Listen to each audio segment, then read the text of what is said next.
Christopher had always believed in love until love left him hollow. It started with Ava.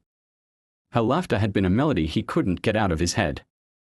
Her touch a warmth that seeped into his bones. For 2 years, he had built his world around her, trusting in whispered promises and shared dreams. But then, the cracks appeared. Small at first, missed calls. Unexplained absences. The way her eyes darted away when he asked where she'd been. Then came the night he found the text. A name he didn't recognize. A message that turned his stomach to ice, "Can't wait to see you again." When he confronted her, Ava didn't deny it. She just sighed, as if he were the one being unreasonable. "Things change, Chris," she said, her voice devoid of the tenderness he'd clung to. "People change." And just like that, she was gone. The weeks that followed were a blur of sleepless nights and half-empty bottles. Christopher's apartment felt like a tomb. Every corner haunted by memories he couldn't escape. His phone became a torture device. No notifications, no calls. Just the mocking silence of abandonment. He tried to distract himself. Work. Gym. Endless scrolling through social media, where happy couples rubbed their bliss in his face. But the loneliness was a living thing. Coiled around his ribs, squeezing tighter each day. One rain-soaked evening, he found himself staring at his reflection in the blackened screen of his laptop. His eyes were shadowed, his stubble unkempt. He barely recognized himself. A notification popped up, an ad. Bright and intrusive, "Find your perfect match today." Christopher scoffed. He'd sworn off love. Sworn off trust. But as the silence of his apartment pressed in, a darker thought took root. What if, just once, just to see? His fingers hovered over the keyboard. The cursor blinked in the search bar, taunting him. Best dating sites for serious relationships. He exhaled sharply, his pulse quickening. It was pathetic. A betrayal of every vow he'd made to himself after Ava. But the loneliness was louder than his pride. With a slow, deliberate click, he entered the site. And just like that, the screen loaded a sea of faces. Strangers waiting in the digital abyss. His thumb hovered over the sign-up button. One click. That's all it would take. He hesitated. Then pressed it. The dating site had become Christopher's guilty secret. For days, he scrolled through profiles, some hopeful, some hollow, all strangers. He told himself he was just browsing, just seeing what was out there. But deep down, he knew he was waiting. Waiting for something, or someone to pull him out of the numbness. Then, on a quiet Tuesday night, his phone buzzed. A new message. His pulse spiked. He hesitated before opening it. Half expecting another automated. "Someone liked your profile." Notification. But this was different. "Hey, Christopher. I don't usually do this, but something about your smile caught my attention." The sender's name was Danielle. He tapped her profile. And his breath hitched. She was stunning, deep brown eyes that held a quiet confidence. Full lips curved in a knowing smile. Dark curls cascading over one shoulder. Her bio was short, effortless, lover of old books. Strong coffee and honest conversations. Christopher's fingers trembled slightly as he reread her message. It wasn't the generic "hey, handsome," or the overly eager "you're perfect" that he'd gotten from others. It was real. Too real. A part of him wanted to close the app. To delete his profile. To retreat back into the safety of his solitude. Because this spark of interest terrified him. What if she was like Ava? What if this was just another dead end? But another part of him, the part that still remembered how to hope, won out. He typed a reply. Deleted it. Typed again. Finally, he settled on. "Danielle. I don't usually respond to messages this fast. But something about yours made me pause. Old books and strong coffee, huh? What's your favorite novel?" He hit send before he could second-guess himself. Then, he waited.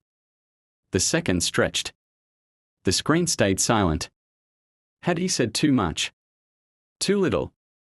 Then, 3 dots. She was typing. Christopher's chest tightened. Christopher watched the 3 dots pulse on his screen. His stomach coiled into knots. Then, her reply appeared. Beloved, by Toni Morrison. It's haunting, beautiful. Just like life, don't you think? Pain and love all tangled together. A thoughtful answer. Too thoughtful. Or was he just paranoid now? He responded, loosening up as they traded favorite books. Music, the little philosophies that shaped them. Danielle was sharp, witty, her words carried a warmth that felt genuine.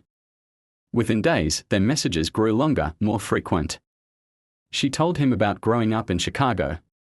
Her job as a freelance graphic designer, her love for jazz. Then, one night, she sent a voice note. Her voice was rich, melodic, laced with laughter. I like talking to you, Christopher. Feels like we've known each other longer than we have. Something inside him cracked open. 2 weeks in, she missed their usual evening chat. When she finally replied, her tone was different, tense. Sorry, today's been rough. My landlord's threatening to evict me if I don't pay overdue rent by Friday. I've been scrambling, but freelance work is slow right now. Christopher's chest tightened. He hesitated, then typed, That's brutal. Is there anything I can do? The 3 dots appeared. Disappeared. Then finally. I hate asking, but could you lend me $500? Just until my next project pays out. I'll pay you back immediately. His fingers froze over the keyboard. This was too familiar. Ava had borrowed money too, small amounts at first. Then larger, until she vanished. But Danielle wasn't Ava. Was she? He stalled. I wish I could, but things are tight for me too right now. Her response was instant. I get it. Forget I asked. It's just hard feeling so alone in this. Guilt gnawed at him. The next day, she was distant. Short replies. No voice notes. Then, late that night, had to pawn my laptop to cover part of the rent. Now I can't work. I don't know what to do. Christopher's stomach dropped. He pictured her stranded, desperate. And before he could second-guess himself, he sent $300. This isn't much, but I hope it helps. Her gratitude was overwhelming. Voice notes crying, thanking him, calling him her guardian angel.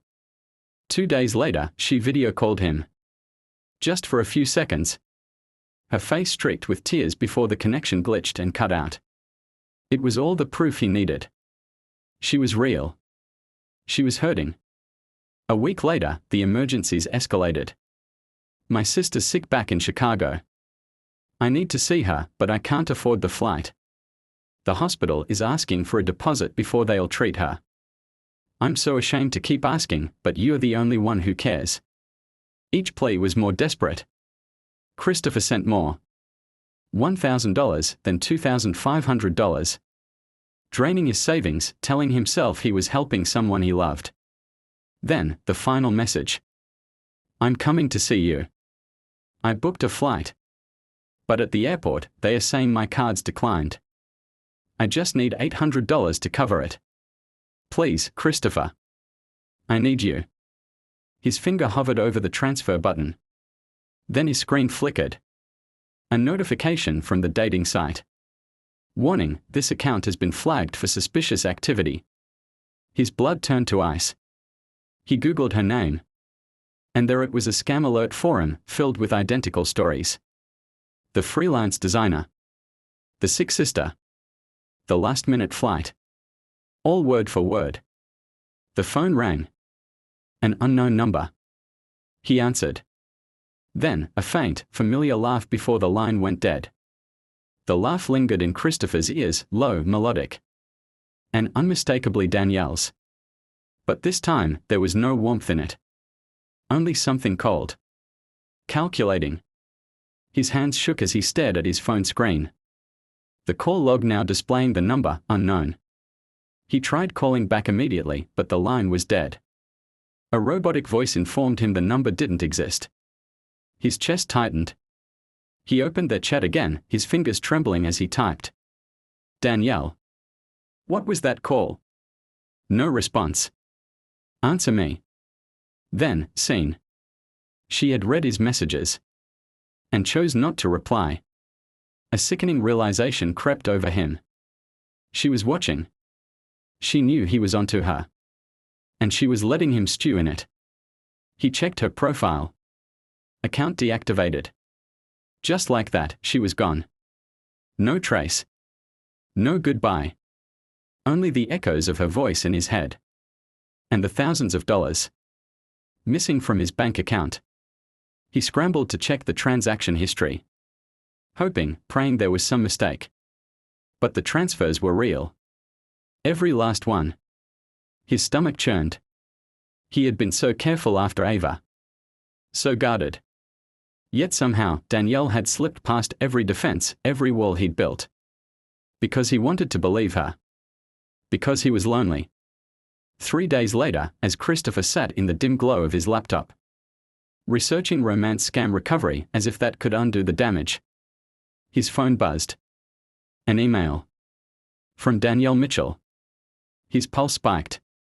He clicked it open. The subject line read, "You should have sent the $800. The body of the email was just 2 sentences. Funny how easy it is to make someone love a ghost. Better luck next time, Christopher. Attached was a photo. Him. Taken from outside his apartment window. That night, Christopher lay awake, staring at the ceiling. Every creak of his apartment sending a jolt of fear through him. Had she ever been real? Had she ever cared? Or was he just another name on a list? Another fool who fell for the oldest trick in the book. His phone buzzed again. A new match on the dating app. A beautiful face. A warm smile. A bio that read, "Lover of old books, strong coffee, and honest conversations." Christopher's blood ran cold. He deleted the app. But somewhere in the back of his mind, he wondered. Would it ever really be over? The weeks after Danielle's disappearance were a blur of suffocating darkness. Christopher stopped going to work. His apartment became a tomb of empty liquor bottles littered the floor. Unopened bills piled up on the counter. The humiliation was worse than the financial ruin. He had been played.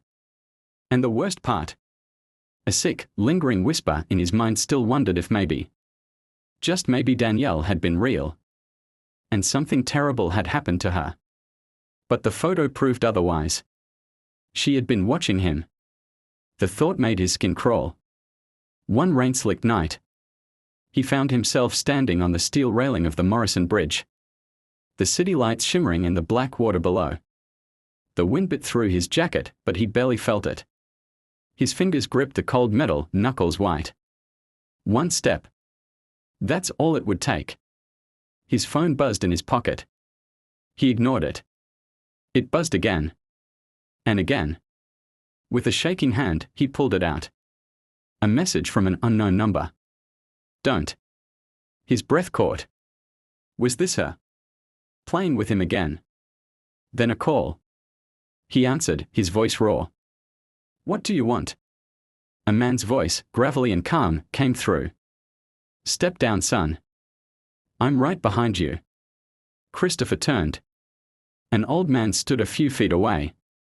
His weathered face lined with concern. A phone pressed to his ear. He wore a worn-out flannel shirt and a wedding ring that glinted under the streetlight. How did you? Christopher's voice broke. The man lowered his phone. Saw you from my car. Pulled over. He took a slow step forward. Name's Walter. Christopher's grip on the railing tightened. Just leave me alone. Walter didn't move. You can't do that. Christopher didn't jump. He didn't know why. Maybe it was the way Walter spoke, like he knew this pain. Like he wasn't judging. Somehow, he found himself sitting across from the old man in a 24-hour diner. A cup of black coffee steaming between them. You're not the first, Walter said quietly. And you won't be the last. Christopher stared into his cup. You don't know what happened. Walter slid his phone across the table. On the screen was a dating app profile of a beautiful woman with a bright smile. Elaine, Walter said. Met her 5 years ago. She needed money for her sick mother. I sent it. Then she needed more. And more. Christopher looked up, stunned. You too? Walter nodded. Lost $15,000 before I realized. He turned the phone, showing a picture of him now. Arm around a silver-haired woman, both of them laughing. Then I met Martha. On the same damn site. Christopher's throat tightened. And she was real. Walter smiled faintly. Took me a year to trust her. But she waited. Silence stretched between them. Finally, Christopher whispered, I don't know how to come back from this. Walter leaned forward. You don't have to. Not yet. But you will. Outside, the rain slowed to a drizzle. Somewhere in the night, the world kept turning. And for the first time in months, Christopher did too. Walter's pickup truck smelled of old leather and pine air freshener. Christopher sat in the passenger seat, staring blankly out the window as the city lights blurred past. He still didn't fully understand why he had gotten into the car with this stranger. Maybe because Walter was the first person in months who hadn't looked at him with pity or worse. First rule, Walter said, his voice rough but steady. Assume every pretty face is a lie until proven otherwise. Christopher clenched his jaw. You think I haven't learned that by now? Walter didn't flinch. Knowing it and living it are two different things. They ended up at Walter's small, cluttered apartment. Framed photos covered the walls. Walter and Martha hiking, laughing at a beach. Cutting a cake on their wedding day. Proof that real love could exist, even after betrayal. Walter handed Christopher a beer and sat across from him, his gaze sharp. You want to know how to spot the real ones? Listen close. If their life sounds like a damn movie. Dead parents, tragic past. Noble struggles, be suspicious. Real people are messy. Scammers rehearse. They'll try to lock you in fast. I've never felt this connection before. Bullshit. Real love takes time. If they are pushing, they are playing. They'll avoid video calls. My camera's broken. I'm shy. Demand face-to-face, no filters. If they refuse, run. Christopher's fingers tightened around the bottle. Danielle sent me a video call. It was just a few seconds, but pre-recorded, Walter cut in. Or a deepfake. You'd be shocked what they can do now. A cold knot formed in Christopher's stomach. Walter leaned forward, his voice dropping. Here's the one rule you never break, no money. Not for a plane ticket, not for a sick relative, not for a damn coffee. Not until you've sat across from them. Looked them in the eye and known they're real. Christopher exhaled sharply. And if they get angry? Say you don't trust them. Walter's smile was grim. Then you've got your answer. Later, Walter showed him the dark side of dating sites. Reverse image search tools, scammer databases. The way con artists recycled the same stories. They are predators, Walter said. And lonely men are easy prey. Christopher's phone buzzed. A new match, a woman with warm eyes and a shy smile. His thumb hovered over her profile. Walter watched him. You gonna talk to her? Christopher hesitated. I don't know. Then do it right this time. Walter's voice was firm. Meet in public. Take it slow. And for God's sake, keep your wallet closed. Christopher nodded slowly. Somewhere in the digital void, another predator lurked. But this time, he'd be ready. Christopher reactivated his dating profile, but this time, he was armed with Walter's rules. The first match was Lena, a stunning brunette who claimed to be a doctor working with orphans overseas. Within 3 messages, she mentioned an emergency fund for a sick child. I wish I could send something myself, but my accounts are frozen. Christopher didn't reply. Then came Marcus, a charming entrepreneur who needed a small investment to close a life-changing deal. You'll double your money in weeks. Christopher blocked him. Profile after profile, the pattern repeated. The sob stories, the too perfect photos, the rushed intimacy. Each time, he felt a pang of bitterness. Was everyone fake? Then, he stumbled upon Sarah's profile. No glamorous poses, no tragic backstory. Just a simple bio. Bookworm, terrible at cooking, believes the best conversations happen after midnight. Her pictures were candid, laughing at a messy brunch, hiking with a goofy hat, holding a cat that looked unimpressed. No filters. No pretense. He hesitated, then messaged, "If you're terrible at cooking, what's your survival strategy?" She replied an hour later, "Honesty and takeout menus." You? Something about her tone felt real. They talked for weeks. No emergencies. No requests. Just conversations, books, stupid childhood memories, their mutual hatred of pineapple on pizza. Then, she sent a voice note. "Okay, full confession, I can actually cook one thing. Grilled cheese. But I burn it the last time." Her laugh was warm, unguarded. Christopher found himself smiling for the first time in months. One evening, Sarah mentioned her car breaking down. Christopher's guard shot up. "That sucks. Need help finding a mechanic?" He typed carefully. She replied, "Nah, my brother's a mechanic. He's already on it. Just venting. No ask. No drama." Christopher exhaled in relief. They agreed to meet at a crowded cafe. Christopher arrived early, palms sweating. Then, she walked in, tall, freckled, wearing a worn-out band t-shirt and a nervous smile.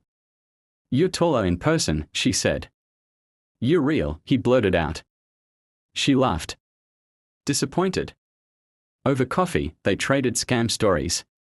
Sarah had been duped too, a guy who'd claimed to be a stranded musician. "I sent him $200 before my best friend snapped me out of it," she admitted. Christopher shook his head. "I sent thousands." Sarah reached across the table and squeezed his hand. "We are idiots." "Yeah," he said, lacing his fingers with hers. "But we're real." 2 years later, Christopher stood at an altar, watching Sarah walk toward him in a simple white dress, her hair dotted with wildflowers. Walter sat in the front row, grinning. As they exchanged vows, Christopher realized the scars from the past hadn't disappeared. But they'd led him here. To this. To her. To a love that didn't ask for money, just his heart. And for the first time in his life, he gave it freely.